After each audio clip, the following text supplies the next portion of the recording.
Hello friends, ఎప్పుడు ఒకేలా కాకుండా ఇలా కూడా ఒకసారి ట్రై చేయండి. చాలా బాగుంటాయి అండ్ హెల్దీగా కూడా ఉంటాయి. డైటింగ్ వాళ్ళకైతే చాలా బాగుంటాయి. ఒక కప్పు పెసలు, అదే ఒక కప్పు కొమ్మి శనగలు, ఒక కప్పు బొబ్బర్లు, ఒక కప్పు మినపప్పు, ఒక కప్పు కందిపప్పు, అలానే ఒక కప్పు 2 గ్లాసెస్ రైస్ బియ్యం కూడా యాడ్ చేసుకుంటున్నానండి. ఇవి బాగా శుభ్రం చేసుకొని వాటర్తో శుభ్రం చేసుకొని మంచినీళ్ళు వేసి నానబెట్టుకుంటున్నానండి.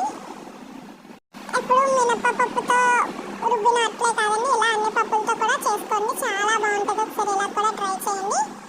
ఇప్పుడు మళ్ళీ నానిపోయాక మళ్ళీ శుభ్రం చేసుకుంటున్నానండి. అలానే నేను కొంచెం అటుకులు కూడా యాడ్ చేసుకుంటున్నానండి. శుభ్రంగా కలుపుకొని మిక్సీ జార్లో యాడ్ చేసుకుంటున్నాను. మన పప్పు కూడా యాడ్ చేసుకొని దోశ బ్యాటర్ ఎలా ఉంటుందో అలా మిక్సీ చేసుకుంటున్నానండి. నా దగ్గర రాగులు లేవండి, అందుకే నేను మిక్సీ చేసుకున్నాను. రాగి పిండి కూడా యాడ్ చేసుకుంటున్నాను. అలానే దోశ ప్యాటర్న్కి కావాల్సిన ఉప్పు కూడా యాడ్ చేసుకొని మిక్సీ చేసుకుంటున్నానండి. మన దోశ బ్యాటర్ రెడీ. దోశ వేసేసుకోవడమేనండి. చూసారు కదండి, మన దోశ కూడా రెడీ. Thanks for watching.